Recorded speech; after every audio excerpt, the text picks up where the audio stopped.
This is House Planning Help episode 206. Hi there, I'm Ben Adam Smith, and this is the podcast for you if you're interested in self-build, because I'm exploring what houses we should be building in the 21st century and trying to break down the major roadblocks that may get in our way. Coming up in this session, my guest is Robert Flynn from Solarbarn, and we got a case study of a solar PV installation today, looking at how you decide about your array, what's going to happen on site, what decisions are you going to need to make, how do you get it to go back into the grid, all of those sorts of things we'll look at in a moment. If you are building in the UK, whether you're underway or whether you're just thinking about it, are we hitting the mark with the podcast? Because the goal is that each episode we want you to learn something. Sometimes we feel we're repeating things here and it's just inevitable. And actually, I often forget things, so I'm pleased that we repeat some things. But the idea being that each episode there's something new or something that you're learning so that we're all moving forwards. If that's not the case, we want to know about it, or if there's a particular topic or something you think maybe a great guest, I'm always open to you getting in touch and having a chat. If you want to speak to me directly, probably the best way is Twitter. My handle is @BenAdamSmith. Send me a message, we'll have a chat there, or through the website, and that will get into the planning of what comes up for our future podcasts. Personally, I found it really useful going through the process because you just have a slightly different outlook on things and understand certain bits that are very difficult to understand when you're not seeing it happen. And that's the whole idea of the hub, really, has been to try and visually show you as we go through projects, and it'll be the same on my own project as the third case study. And we're actually looking at the second case study again today, Buckinghamshire Passive House, because Robert Flynn from Solarbarn was down there to install the solar PV. And this doesn't all happen in one day. And I thought, well, we've actually done podcasts before on solar PV, more how it works and all of that side of things. This was actually an installation, so we can look at what you need to decide. And obviously we're going to go down a very specific route. Maybe you'll choose something different. But I think there are some good things that come out of this. And I thought, Robert, he's a really nice guy. He's going to answer our questions. So let's get him on the podcast. So first up, I asked Robert to introduce himself and his business. My name's Robert Flynn. My company is Solarbarn. I've been running Solarbarn since 2010. 2010 was an important date in the history of solar power in the UK because it was when the government introduced the feed-in tariff scheme, which really kicked the whole industry into life. Prior to that, there was no solar power really being installed, and prior to that, I had been an IT consultant for 25 years. Do you like the feed-in tariff, or is it a bit of a double-edged sword? Well, the thing about the feed-in tariff was that it succeeded in creating the industry. It was what was needed early on. It was very generous in its early years, and what that made happen was the creation of a whole new industry. Installers like me set up installation companies. Wholesalers came in and started selling the equipment, and those installation companies and wholesale companies are here now. So the industry has been established. The feed-in tariff is now tailing off. But that's fine because the benefits from solar now are largely based on self-consumption, with the feed-in tariff just being a little bit of an added incentive, and in due course it will go, and solar, like all other renewable energies, will stack up on its own merits. We've done podcasts before on solar PV, but what we haven't done is anything about the installation process and what you'll have to think about. And that's what's been nice about Buckinghamshire Passive House, our hub case study, is that I've seen you on site and all the things that you've been doing. So I'd like to run through some of those. I suppose my first question will be an obvious one for anyone who comes to think about solar PV. How do you know how many panels you want? Yeah, the Buckinghamshire Passive House project has been a cracker. We love jobs like this. Super house, exotic design, large roofs, which we always like for putting solar panels onto. We had discussions with the clients about how big the system should be, and in the end they decided that on the basis of only having to install solar once, they may as well put a big system in, because really with solar PV, there isn't really a case of a system being too big. It may well produce more electricity than you need at a particular point in time, but that electricity isn't wasted. It simply goes out into the distribution network and it gets used by other people in the district, your neighbours. So a big system might produce more than you need at a particular time during the summer, but it'll produce more than a small system would in the winter, perhaps when you're more likely to need it. What are the variables too? Because I imagine you can have panels that work better than others, more expensive ones. Would that be right? Or are they all much of a muchness? There are a wide range of solar panels. You can get very efficient ones. You've always been able to get solar panels which are more efficient than the pack, but the trade-off is they're more expensive. When I started the business, a typical solar panel was 200 watts, and if you wanted a 240 watt panel, you would pay a lot of money for it. Things have moved on. A standard solar panel now is 300 watts, and you can get a 360 watt panel if you really want to pay more money. If you've got a big roof, you don't need to buy super efficient panels because you can just put more of them up. So expensive solar panels that produce 360 watts are really only necessary if you've got a small roof, and putting typical size panels on it doesn't give you the power you need. What about orientation? Is it always south facing? We often get asked about orientation. The thing about orientation is that you're stuck with it. You don't have a choice, really. Your house points in the direction it points in. The mathematics are as follows. A south-facing array will produce more kilowatt hours in a year than an array pointing east or west or southeast or southwest. It depends on the pitch as well. The shallower the pitch, the less of an issue orientation is, because if you've got a really shallow pitch roof, 20 degrees, the panels are really pointing up in the air rather than pointing at the horizon. Steep roofs, 45, 50 degrees, it makes a difference because they are pointing towards the horizon. So yeah, a 45-degree pitch east-west will produce probably 25, 26% less than the same array on the south-facing roof. Having said that, an east-facing array will produce a bit more in the morning, and a west-facing array will produce a bit more in the afternoon than a south-facing array. So an east-west array, you'll get a flatter production profile during the day, whereas a south-facing array, you'll get this big peak at midday and perhaps less in the morning, less in the afternoon. So in terms of self-consumption, there are benefits sometimes in having going east-west. On this particular project, what did you need to sort out before the installation could get going? Lots of conversations with the architect and with the clients. They ultimately decided they wanted a big array, so 24 panels, 2 rows of 12, which is large on a house. It was quite tight up and down. The roof, we had 4 metres ridge to gutter on the main roof, solar panels 1,600 millimetres deep, 2 of those 3.2, 3.3 metres. So if you put those in the middle, you're not left with a lot of tiles top and bottom, especially on an in roof. So there were discussions perhaps about dropping the whole array down and just running it straight into the gutter, which would have left a decent number of rows of tiles at the top. But in the end, the clients decided they wanted it in the middle. So in conjunction with the roofers, we put it in just the right place to allow 3 rows of tiles at the top and 3 rows of tiles at the bottom. And you do this early on before the tilers turn up? You're putting in some form of base that they click into? Yeah, this is an in-roof installation, which is typical on new build. The attraction here is that the solar panels are part of the roof rather than being built above the roof, which is what you typically see on a retrofit. It looks nicer, it looks tidier, it looks deliberate, and you can save some money on roof tiles because in this particular case, 40-odd square metres of solar panels means 40-odd square metres fewer roof tiles required. So a sequence of events, the roof is built, the roof is felted and battened, and at that stage we come in and we lay flashing frames, interlocking plastic flashing frames onto the battens, and ultimately they will take the solar panels. Once they are installed on the battens, the roofers then come back and they tile around those flashing frames, putting in the necessary flashing to make it all watertight. They finish the roof, and then once they've gone, we come back and we put the solar panels into the flashing frames. The appeal of that process is that the solar panels aren't in the roof whilst the roofers are still tiling and working with angle grinders and hammers and so on and so forth. So it's damage limitation. The solar panels are safe. We're pretty confident they're not going to get bashed by roofers. That was pretty much the last thing they did. You were held off until the scaffolding was coming down. Is that ever an issue, or are they very careful around PV? Well, what was unusual in this instance is that the scaffolding included a metal roof to keep the site dry during construction, which is unusual. And it's nice for us because it means that we can work in the dry on a wet day.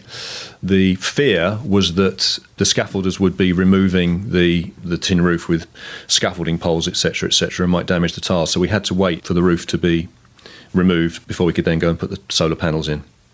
Can you go out in any conditions and do these relevant stages? No, we have to be safe. We take health and safety very seriously. So if it's below freezing, we have a problem because scaffolding boards get frosty and slippery, so we won't work if it's below freezing. If it's high wind, we don't want to be carrying solar panels up a roof in a high wind, because it's a bit like carrying up a sail. And we don't want to work in heavy rain because it is electronics. We are plugging these things together with electric plugs and sockets, and what we don't want to happen is for water to get in the plugs and sockets. So we have to be aware of the weather and work around it. That's a good question, actually, on how waterproof they are. I'm assuming they're very waterproof because they stay up there and brave the elements and form your roof. There's no weak spot other than that initial plugging in? No, the flashing frames are really well designed in interlocking. They work like Velux windows in that sense, and the electrical components, the plugs and sockets, MC4 plugs and sockets on solar panels are completely watertight once they're plugged together. So once it's all in, it's completely weatherproof. It says you don't want to be plugging it together whilst it's wet. On the inside, what do we have then? Because on the outside, we've put in the panels, we've plugged them in. It's pretty simple once you've got those flashing units there, but you have to come back again, don't you? Yes, so electrically, in this particular instance, the solution that we agreed with the clients uses power optimizers. So for each solar panel, there is a power optimizer, and that means that the benefit there is that the solar panels work independently of each other. If one of them was to get shaded, for example, it wouldn't affect the output from any of the other panels, which on a traditionally wired system is an issue. And then all that DC power comes out of the optimizers and goes into an inverter. An inverter converts the high voltage DC coming out of the solar array into 230 volts AC, which you can use in your house. And how do you make sure that it feeds in and it's all going to work okay? Is it just a simple hookup? No doubt you have to inform the electricity company you're with. Yeah, on single phase systems, up to 4 kilowatts of solar can be installed under what we call G83 regulations, which means that we can go in, we can install the system, and we simply send a piece of paper off to the distribution network operator afterwards saying, just to let you know, we've installed a 3 kilowatt system on this house. And distribution operator being the electricity DNO. company or something different? Right, DNO, Distribution Network Operator, are the companies that own the local electricity infrastructure in your area. So, for example, in the east of England where we operate, it's UK Power Networks. There's often discussion about excess solar electricity going back into the grid. Well, yes and no, it actually goes back into the distribution network rather than the transmission grid. For systems greater than 4 kilowatts single phase, you need to get approval in advance. As is the case with the Buckinghamshire Passive House project, it was a 7 kilowatt system on single phase. So one can't just go and install that and tell the DNO afterwards. You have to seek their approval in advance, because their worry is that big systems like that, on very sunny days when there is little consumption demand, can be injecting a lot of power back into the distribution network, and they need to be comfortable that their network infrastructure is capable of taking that load, which was the case here. What else do you do in that commissioning process?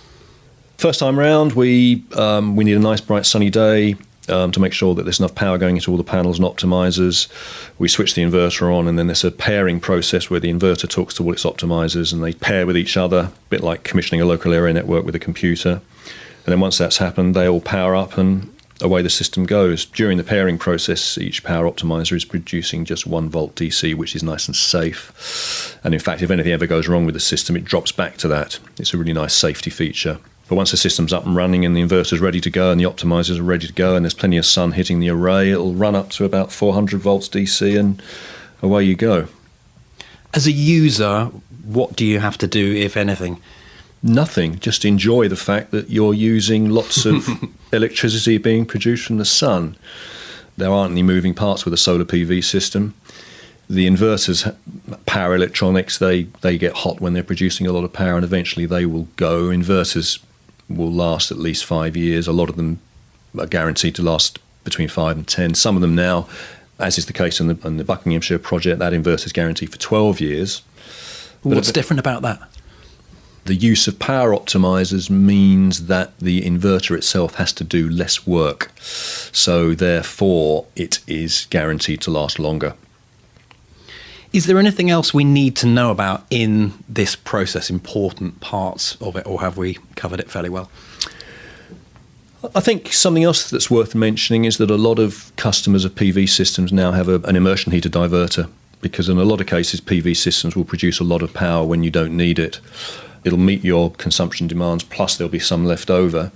And a really clever thing to do with that surplus power that's about to be exported is divert it to your immersion heater, but only the surplus. So even though you've got a 3 kilowatt immersion heater, if there's only a kilowatt of spare PV energy, it'll just divert a kilowatt into your immersion heater. Immersion heater still works, just takes a bit longer to heat the water up. But what these people find is that they pretty much get free hot water between April and October, even with a modest size PV array. And is that working well in conjunction with going out to your power network or whatever we called it? Yeah, the thing to do, the goal with solar is to use as much of that electricity as you can before exporting it, because it's more valuable. It's more valuable to use it than it is to export it. The cost of electricity these days is about 14, 15 pence per kilowatt hour. The notional export rate is 5 pence a kilowatt hour, which is what you get paid for selling the export. Whereas, having said that, on domestic, that figure is just estimated, not measured. But the point is that it's more valuable for you to use it. So any way that you can use that electricity, store that electricity and use it. And that's, of course, where batteries come in. Because in domestic situations, you typically produce more electricity than you need during the day. And then early in the morning and late in the evening, when you come home from work and you start switching appliances on and it's dark, you're not producing any solar electricity because it's dark, and you're therefore pulling electricity from the grid and paying for it.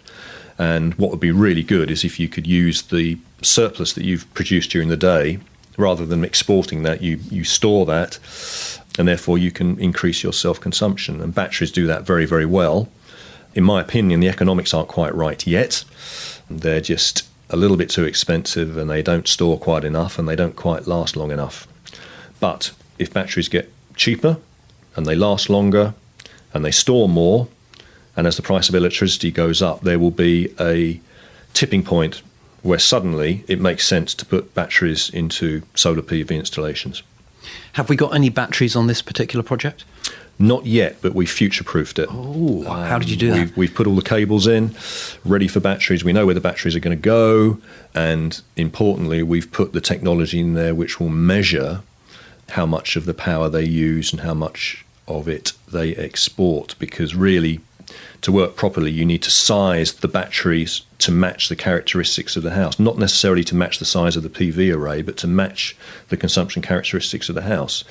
And it's often difficult, very difficult, to tell how much power a house will export during the course of a year. So to do it really properly, you put the PV array in, you put measuring equipment in. After a year, you can go back and say, right, you produced 7,000 kilowatt hours of solar electricity last year. You actually used 2,000 of it, you exported 5,000 of it. So if we go ahead with batteries, we need this sort of size of battery array, rather than just guessing and putting in something that's too small or too big.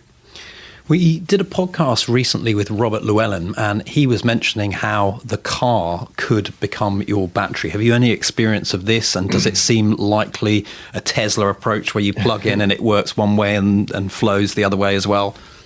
Well, I think this is what's really exciting about the whole industry at the moment. Do I have any experience? No, I don't. But it sounds fantastic, doesn't it? Where you've got your battery car parked outside, you charge up your car on solar all day, so there it is at 6 o'clock at night, and it's full of solar electricity that you've produced for free during the day. If you're then going to go out and drive somewhere that evening, that's fine. If you're not, if you're going to stay at home, why not pull back that power that you've put into your car, put it into your house, and then the following day you can charge the car up again? Marvellous. I don't know whether the technology exists today to do that, but I'm sure there are very clever people looking at it right now, and it will be a marvellous thing. And I think this convergence of all these renewable technologies, electric cars, just that's what makes this whole field so exciting. Just as we get towards the end, I want to divert attention to my own project, because it's been interesting. We haven't made any allowance for solar PV at all. And a lot of that actually comes down to the aesthetics. So a few questions in here. What about ground arrays? How do they work? Are they just as viable? Yeah, a solar panel pointing to the sun produces as much electricity sitting on a frame in the ground as it does on a roof on a house. If you've got plenty of space, you might want to consider putting solar panels on the ground. There are pros and cons. Firstly, you need planning consent to put them on the ground, unless you're only putting a handful in, which isn't worth doing. But to put a meaningful size array on the ground, you need to have planning consent, and that can put some people off. You need to have a lot of space, really. You need to provide some sort of security because you've got high voltage DC. You don't want kids and animals getting in there and chewing the cables, so you might want to put a fence around them. And if you're very rural, there is the issue of theft. I mean, the thing about putting a solar array on a roof is that people can't nick it, and you're unlikely to have your kids unplug the cables and get an electric shock. In terms of cost, it's really only worth putting a ground-based array in if it's big. If you can put it on a roof, that it will be the cheaper way of doing it. Even though you've got to pay for scaffolding to put it onto a house roof, if you can get it on a roof, that's fine. So typically, for that reason, the ground-based arrays we put in for clients tend to be big, 30, 60 kilowatt systems, 200 panels, which produce a lot of power, typically for big country houses that have swimming pools and huge oil consumption and so on and so forth. Do you have to consider how far away it is as well? Because when you're on the roof, you just go straight into... There is an issue with cables here. We did a 30 kilowatt array for a client a year or so ago, listed building, but English Heritage were also involved because there was an important landmark within the vicinity. And although he had plenty of land, they wanted it in a different position than he did, and it ended up being 200 metres from the house. So that is a 200 metre cable run, which needs trenching. And the problem with the cables is that not only do they get longer, but as they get longer, they have to get fatter because you don't want voltage drops. So in the end, I think the cables alone on that job cost £1,000, which is why it's really only worth considering ground mount for fairly substantial size schemes, unless they're very close to the house. We haven't talked too much about cost. So how does this size up? And also people always want to know payback. When's it going to pay back? Payback largely based on self-consumption. In the early days when the feed-in tariff was very generous, so the bulk of the economic benefit was feed-in tariff payments and savings were the icing on the cake. The feed-in tariff rates have come down now, so it's pretty much the other way around. The bulk of the benefit of putting in solar is self-consumption savings. So producing lots of electricity, using it yourself, and therefore not having to buy it from the grid. And what you need to bear in mind there, of course, is fuel price inflation. Electricity, 15 pence a kilowatt hour now, might be 30 pence a kilowatt hour in a few years' time. So as the cost of electricity goes up, so therefore the savings go up. So you need to have a view on inflation. The feed-in tariff scheme, whilst it continues, will provide a little bit of icing on the cake. Generally, the people that were motivated purely on return on investment and how quickly they could get their money back are not those that install solar these days. The people that install solar these days are the people that want to do it because they know it's the right thing to do. And on domestic, most of the work we do now is new build, where it's the addition of a solar system on a new build house is just considered a bit of extra cost at the time of construction. And obviously we don't have to, there's no scaffolding cost because the scaffolding is usually up. It's 0% VAT because it's a new build. So all of those things make it cheaper. And in the global scheme of things, putting a 4-6 kilowatt system on a new build house really doesn't add much to the cost, but provides a huge ongoing benefit thereafter. On my own project, if I wanted to do a little bit of future proofing and think, well, I probably do want an array up there at some point, is there anything I can do in the setup now that will help me later? Not really, because usually on new builds we're mostly doing in roof, so that's a decision you need to make at the time, because what we can't do is leave a big hole in the tiles to put solar panels into 5 years' time. So if you want to go in roof, you need to make that decision, and it needs to be done as part of the construction of the house. If you do decide to come back later, it then just becomes a standard retrofit installation, which is no different to retrofitting on a house that's been built 10, 20, 30, 40 years ago. Potentially, I suppose, running cables, if you think that there is a good chance you're going to go ahead. What we find in a lot of new build houses now is they don't have lofts anymore. The lofts are now second floor accommodation. So whereas in an old house we go up and we can get in the loft and we can bring the cables through the roofing felt and into the loft, and then we run them down the house. Often in new builds there are no lofts because the lofts are all plastered out.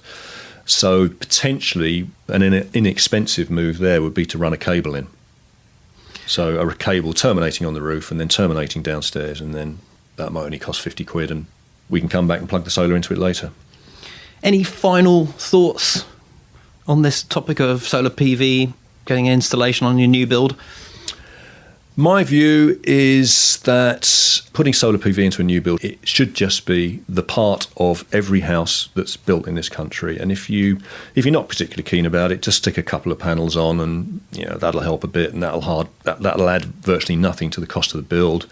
If you're serious and passionate about it, and a lot of people are now, put up a lot. put up a dozen solar panels on the roof, and that'll produce 4,000 kilowatt hours a year of electricity for 20 years. And, why not do that? Robert, thank you for all the information today. Really good chat. Thank you. Thank you very much. You can get more in the show notes today, which are online at houseplanninghelp.com/206. We always like these to accompany the interview. Perhaps you've heard something interesting and you want to go and check on it. Well, we summarise what you've heard, even make headlines if you just want to flick through and find the part that you're interested in. Or you can go long form. We've got the transcription there to download the whole thing. All at houseplanninghelp.com/206. We'll link you across to Robert at Solarbarn. Perhaps even you just want to ask a question, well, you can do that at the bottom of the show notes. And once again, that URL is houseplanninghelp.com/206. We are just about there for another day. Question for you, do you want more? Have you got time for more? Are you chomping at the bit? Because perhaps if you're building in the UK, well, maybe you would be a perfect hub member, because one of the things of joining a membership site is you need to participate. You get out what you put in, which I suppose is like many things in life, really. But because we've got quite a lot of videos in there now, quite a lot of courses, got the progress calls, which are monthly. But if you put the time in, we really hope that we give you an extra head start in your self-build journey. In fact, not just at the beginning, this is all the way through. We've got people who are realizing their projects, not just talking about it, and you'll be amongst like-minded people. So if you haven't checked out the hub, then I would advise that you do that. We've actually got another section of the Buckinghamshire Passive House story going in any moment. That's about the cellulose insulation that's been blown into the voids. houseplanninghelp.com/join. Next time I look at how the tender process works on my own project, because my wife and I receive our tender returns. Nail-biting stuff. Is it coming in on budget? Thanks for listening. The House Planning Help podcast is produced by Regen Media, content that matters.